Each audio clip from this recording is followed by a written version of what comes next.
that churches and synagogues are under right now? You know, Director, I know a lot of pastors, I know a lot of rabbis around the country.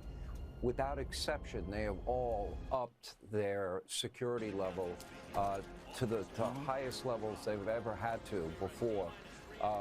Why does it appear that churches and synagogues are being targeted like never before?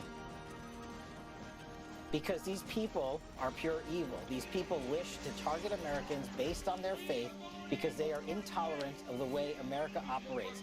They are jealous of the American democracy that we have here, and they choose to be cowards and target us from afar based on our institutions and our houses of worship and our faith. And that's what separates America from the rest of the world. And President Trump has made that abundantly clear. They're targeting us because they think they can, but they're the actual weak ones. And they're the ones that we're arresting in record numbers, and we're going to continue to do so. We are not going to tolerate any acts of violence whatsoever, especially terrorist act of violence based on radical ideology and misplaced faith. And I mean this not literally, but I just love the idiotic rationale and logic that Kash Patel used. They're jealous of us. They're jealous of our freedom. That's why I kill everybody. What are you talking about? You think terrorists act based on jealousy? You dipshit. A man also charged with keeping the homeland safe and Americans safe and the inhabitants of this country safe. You drunken dipshit. Anything other than focusing on what the actual problem is. Anything other than focusing on what the actual predicates to those problems are. Anything other than that.